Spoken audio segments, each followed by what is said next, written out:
कितना भी दुख है, संपदा नहीं है, बहुत कष्ट का जीवन चल रहा है, बहुत तकलीफ का जीवन चल रहा है, तो प्रदोष काल में मतलब शाम का समय सूरज कुबेरेश्वर महादेव बनकर धन वैभव देना प्रारंभ। आप कृपा कर दो, हमें पुनः वापिस जो हमारे पास कुछ नहीं है सब कुछ दे दीजिए। लक्ष्मी को लक्ष्मी दे रहे हैं और दूसरे से कुबेर को लक्ष्मी दे रहे हैं। अब चिंता करने की जरूरत नहीं। करा है और जिसने प्रदोष का व्रत करा है उसको शिवजी ने आज नहीं तो कल, कल नहीं तो परसों, ऐसे व्रतों को जो धारण करता है प्रदोष काल में शंकर के मंदिर में 3 ताली का नाद होता। और याद रखना वो 3 ताली कोई साधारण नहीं है। हर हर भगवान विष्णु देव ने आवाज लगाई, हर हर। ब्रह्मदेव ने 3 बार ताली बजाई, भगवान नारायण ने 3 बार ताली बजाई। इसलिए आज भी भगवान शंकर के मंदिर में 3 ताली का नाद होता है।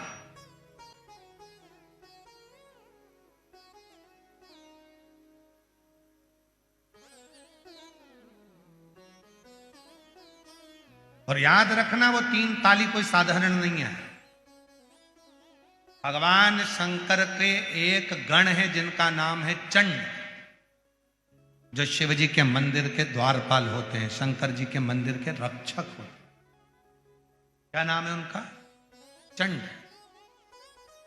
जो शिव मंदिर के द्वारपाल हैं, भगवान शंकर के मंदिर के रक्षक हैं।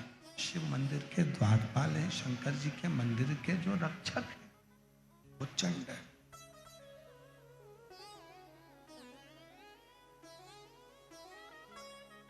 जब हम शिव मंदिर में जाते हैं, भगवान शंकर के मंदिर में जाकर जब हम 3 ताली का नाद करते हैं तो वो चंड आपके हाथों को खाली देखता है।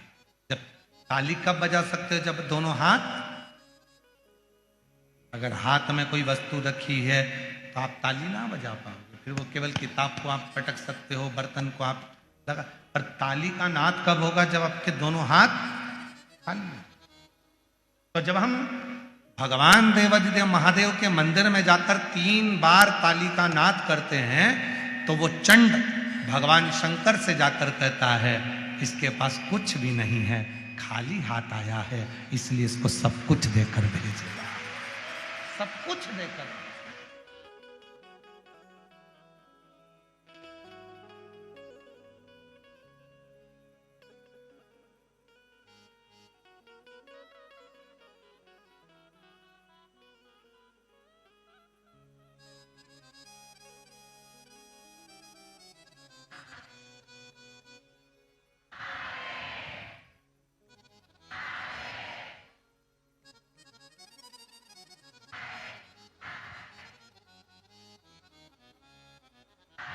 इसको सारा सुख दे दे।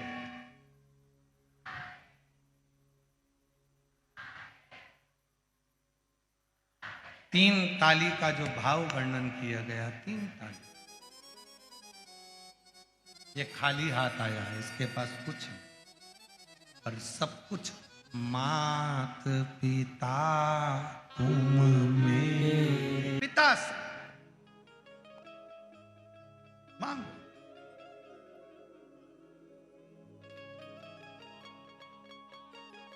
परमात्मा पर भरोसा करने वाला और प्रदोष का व्रत करने वाला कभी खाली झोली लेकर नहीं जाता। याद रखना, जिसने परमात्मा पर भरोसा करा है और जिसने प्रदोष का व्रत करा है उसको शिवजी ने आज नहीं तो कल, कल नहीं तो परसों दिया जरूर। जिसने बाबा पर भरोसा करा, जिसने सोमवार, पशुपतिनाथ ऐसे व्रतों को जो धारण करता है, कोई 16 सोमवार करता है, कोई पशुपति व्रत धारण करता है, कोई प्रदोष व्रत करता है, कोई सोमवार की अष्टमी का व्रत करता है, जो मांगा देगा। थोड़ा देर कर सकता है पर देने में पीछे नहीं है, देगा।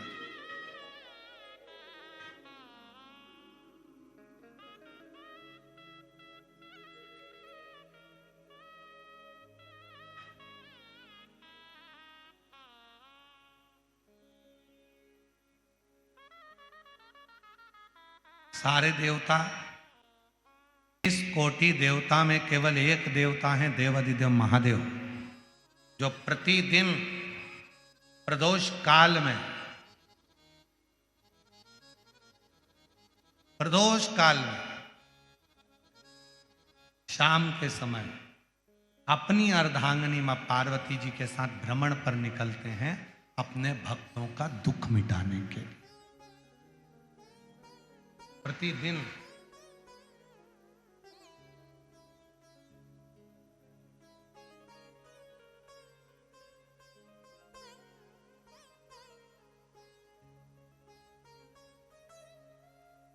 पहले दिन की कथा में श्री प्रकाश भाऊ जी की धर्मपत्नी श्रीमती रीना जी, प्रकाश जी धारीवाल जी ने प्रश्न किया था उनके घर पर कि प्रदोष करना है, तो पहले तो मेरा निवेदन है कि प्रदोष को समझें कि प्रदोष का मतलब क्या। संसार का कोई मनुष्य कितने भी दोष कर ले, उसकी जिंदगी के सारे पाप उसने जितने भी करे हों, यदि प्रदोष का दिन है, जिस दिन प्रदोष है उस दिन यदि उसने व्रत धारण करा, केवल एक दिन ऐसा होता है प्रदोष का जिस दिन 33 कोटि देवता और 64 योगनियां भी भगवान शंकर के सामने अपने मन की बात कहने के लिए प्रदोष काल में खड़े होते हैं और शिव जी अपने हाथों से उनके दुख मिटाते मिटाते जाते हैं। वो प्रदोष का व्रत होता है। वो का विस्तार से तो वर्णन हम करेंगे बीच में, पर सारे दोषों को जो समाप्त कर, सारे दोष, सारी तकलीफ, तुम्हारी जिंदगी के जितने जितने तुम्हारे दोष हैं, इस जन्म के उस जन्म के,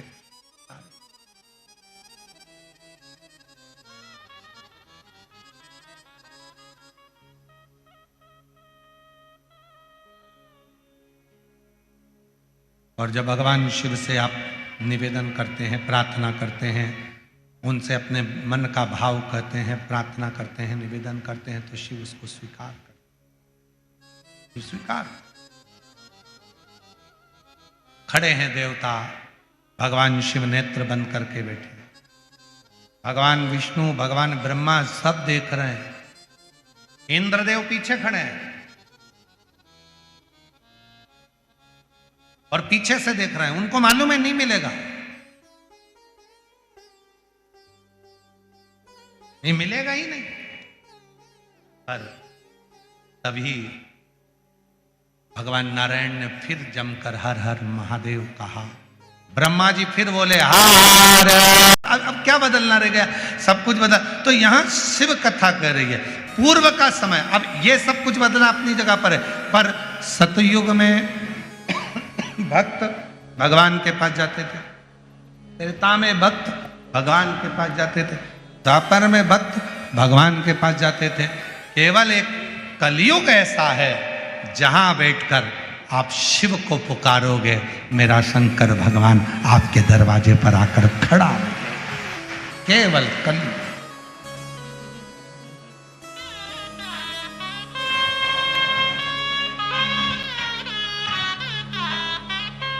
केवल कलयुग। इसीलिए कहते हैं महाराज, इसका स्मरण कलयुग की प्रधानता है कि भगवान शंकर का जितना भजन करोगे, शिव का जितना भजन करोगे, शंकर का जितना स्मरण करोगे, भगवान शंकर का जितना मंत्र जाप करोगे, नाम जाप करोगे, शिव जी का जितना स्मरण करोगे, शंकर भगवान तुम्हारे करीब में आकर खड़े हो जाएंगे। भगवान विष्णु जी करें, भगवान ब्रह्मा जी करें, भगवान भोलेनाथ के नेत्र खुल गए। क्या चाहिए? भगवान ने जैसे ही पूछा क्या चाहिए, नारायण कहते हैं प्रभु लक्ष्मी के पास भी लक्ष्मी नहीं है, कुबेर के पास भी वैभव नहीं है, सारा देवासुर संग्राम में समाप्त हो गया है। आप कृपा कर दो, हमें पुनः वापिस जो हमारे पास कुछ नहीं है सब कुछ दे दीजिए। तब मेरे ओघड़दानी, तब मेरे शंकर भगवान एक रूप धारण कर लिए जिसका नाम है, मेरे शंकर भगवान का एक नाम हो गया, कुबरेश्वर महादेव भगवान की। भगवान ने अभी तक 4 हाथ नहीं रखे थे, आज भगवान शिव ने 4 हाथ रख लिए। भगवान शंकर खड़े हो गए, अपने 2 हाथों से, एक से लक्ष्मी को लक्ष्मी दे रहे हैं और दूसरे से कुबेर को लक्ष्मी दे रहे हैं। बाकी के 2 हाथों से 33 कोटि देवताओं पर आशीर्वाद देते हुए कर रहे हैं। अब चिंता करने की जरूरत नहीं। देवासुर संग्राम चुटकी बजाते ही भोलेनाथ के समाप्त हो गया और देवताओं को वापिस अपना राज्य प्राप्त हो गया। शिव जी का नाम कुबरेश्वर महादेव की जय। यह है कुबरेश्वर महादेव की कथा।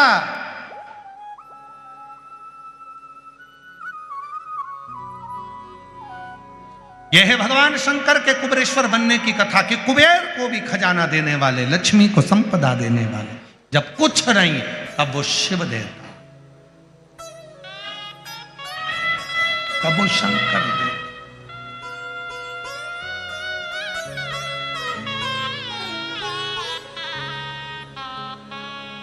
इसीलिए कहते हैं अजब निराले, खड़े होकर एक हाथ से लक्ष्मी को लक्ष्मी दे रहे हैं, दूसरे हाथ से कुबेर को लक्ष्मी दे रहे हैं। भगवान आनंद के साथ गले में सर्प पड़ा है, मस्तक जटा है, चंद्रमा लगा है, गले में रुद्राक्ष की माला है और मेरे कुबेरेश्वर महादेव, कुबेर का खजाना, लक्ष्मी का भंडार भर रहा है।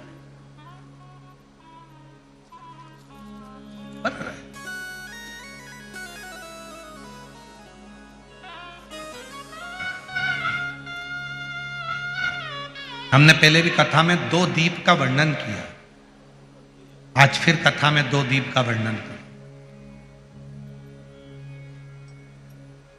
कितना भी दुख है, संपदा नहीं है, बहुत कष्ट का जीवन चल रहा है, बहुत तकलीफ का जीवन चल रहा है, 2 जगह पर दीप लगाना चालू कर दो। प्रदोष काल में, मतलब शाम का समय, सूरज ढलने का जब समय हो उस समय एक दीप बेलपत्र के वृक्ष के नीचे, दूसरा दीप भगवान शंकर के मंदिर पर। प्रदोष काल में जब ये 2 दीप लगना प्रारंभ हो जाते हैं तो भगवान अपने चारों हाथों से आपको संपदा देना प्रारंभ कर देते हैं। वो कुबरेश्वर महादेव बनकर धन वैभव देना प्रारंभ।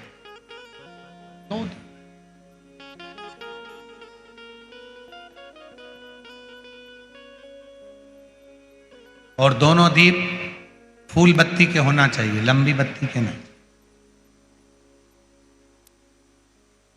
एक लंबी बत्ती होती है, एक गोल बत्ती होती है, फूल बत्ती। दोनों दीप फूल बत्ती। मां सती ने जब भगवान शंकर के लिए आराधना साधना करी थी और भगवान भोलेनाथ जी से वर प्राप्त करा था, तो माता सती ने भी ये साधना ऐसे ही करी और माता सती को शिव मिले थे। दक्ष प्रजापति ने शिव जी का अपमान कर दिया था और भगवान शंकर, देवाधिदेव महादेव भगवान शिव वो अपशब्द कह दिया। सती माता दक्ष प्रजापति के यहाँ जलकर भस्म हो गई। वही सती माता हिमालय राज के घर में पार्वती बनकर प्रकट हो गई और मां सती जो हिमालय राज के घर में पार्वती माता बनकर जन्मी, वही माता पार्वती का विवाह शिव जी के साथ में हो रहा है। भगवान देवाधिदेव महादेव पार्वती जी को लेकर, कौन बड़ा है कौन छोटा है, कौन कैसा है कौन कैसा है, उसके स्मरण में नहीं रहता।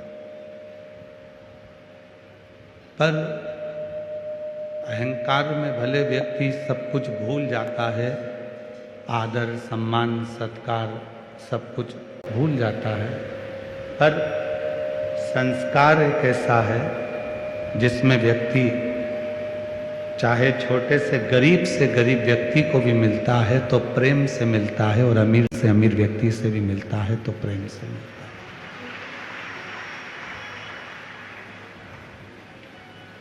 दोनों से। संस्कार व्यक्ति को गरीब और अमीर के भेद से दूर कर देता है। वो सब में एक ही देखता है कि वो ईश्वर है, वो परमात्मा है, वो शिव है, वो राम है, वो कृष्ण है, वो दत्त है, सब में वही समाया हुआ है।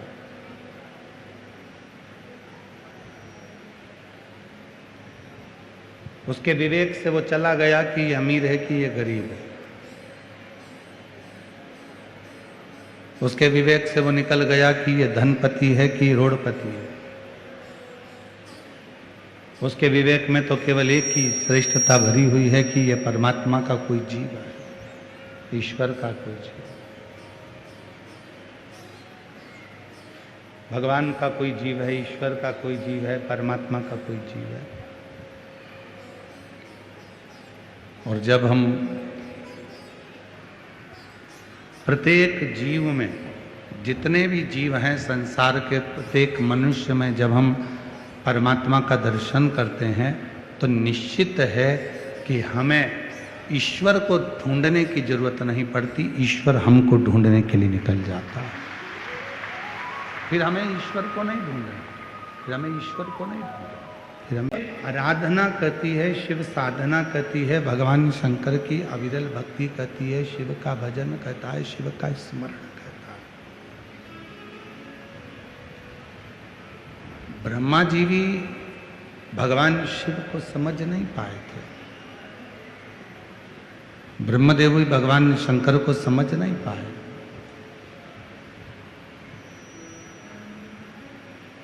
और नहीं समझे इसलिए भगवान ब्रह्मा और भगवान विष्णु भगवान शंकर को खोजने के लिए गए।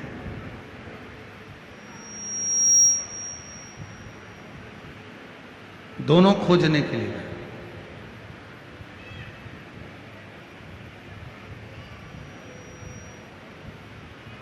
ढूंढते रहे भगवान शंकर को कि भगवान शंकर मिलेंगे, भगवान शिव प्राप्त होंगे, भगवान शंकर मिलेंगे, खोजते रहे।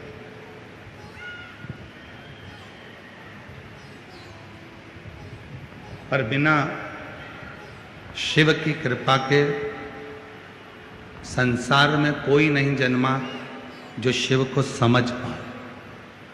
स्वयं 33 कोटि देवता भी, स्वयं 33 कोटि देवता भी भगवान शंकर को समझ नहीं सकते जब तक भगवान शिव कृपा ना करे, भगवान शंकर जब तक करुणा ना करे। प्रेशर नहीं आ रहा है, प्रेशर खोलो सारा। जब तक भगवान शिव कृपा ना करें तब तक 33 कोटि देवता भी समझ नहीं सकते भगवान शिव। और फिर निवेदन करूंगा, यदि शिरूर के भक्त, शिरूर में रहने वाले, शिरूर के आसपास के रहवासी अगर इस शिव महापुराण की कथा में पहुँचे हैं, भगवान शंकर की कथा में पहुँचे हैं, भगवान शंकर की कथा को श्रवण कर रहे हैं, भगवान शंकर की कथा को सुन रहे हैं, तो याद रखना कि उस शिव की तुम पर और तुम्हारे परिवार पर कृपा हुई है तो तुम भगवान शंकर की कथा तक पहुँचे हो। श्री शिवाय नमस्तुभ्यं। स्वागत है आप सभी का आपके अपने चैनल में। नमस्कार भक्तों, आज हम आपके लिए लेकर आए 1 मार्च प्रदोष व्रत का विशेष उपाय, जो कि आपको प्रदोष काल में करना है। माता लक्ष्मी की कृपा, धन संपदा, वैभव की प्राप्ति के लिए। आप बहुत दुखी है तो यह उपाय अवश्य कीजिए। अगर आपके जीवन में आर्थिक परेशानियां हैं, दुख है और कठिनाई का सामना कर रहे हैं तो आज की शिव पुराण कथा आपके लिए अति लाभकारी है। यह कथा हो रही है महाराष्ट्र पुणे में, पुणे के पास एक गांव में हो रही है। वीडियो को अंत तक देखें और आप ये उपाय करेंगे प्रदोष काल में तो आपके जीवन में सुख, खुशहाली और समृद्धि आएगी। आपको क्या करना है कि प्रदोष के दिन, प्रदोष काल में सबसे पहले 1-2 दीपक का उपाय करना है। 1 दीपक का आपको प्रज्वलित करना है प्रदोष काल में बेलपत्र के वृक्ष के नीचे, और दूसरा आपको दीपक लगाना है महादेव के मंदिर में महादेव के पास। आपको यहाँ उपाय करना है, और यहाँ याद रखें कि इस उपाय में दीपक की जो बाती होती है दिए लगाना है। यह उपाय आप अवश्य करें। और बेलपत्र के वृक्ष के नीचे लंबी बत्ती का दिया, महादेव के पास आपको गोल बत्ती का दिया लगाना है, ये जरूर याद रखें। और मंदिर में जो जाते तो 3 ताली का नाद करते हैं, तो इसके पीछे भी बहुत बड़ी महत्वता है जो कि गुरुजी ने हमें बताई है। चैनल को लाइक कीजिए, वीडियो को लाइक कीजिए, चैनल को सब्सक्राइब कीजिए। कमेंट बॉक्स में हर हर महादेव, जय श्री महाकाल, श्री शिवाय नमस्तुभ्यम लिखना ना भूले। गुरुजी का कहना है कि श्री शिवाय नमस्तुभ्यम लिखने, सुनने, बोलने मात्र से हमें हजारों अश्वमेघ यज्ञ के फल की प्राप्ति होती है, हमारे पाप कम होते हैं और कष्ट दूर होते हैं। और इसमें प्रदोष व्रत के फल का महत्व भी बताया गया है, प्रदोष काल में क्या होता है वहाँ भी बताया गया है। तो आप वीडियो को लाइक अवश्य कीजिए। धन्यवाद।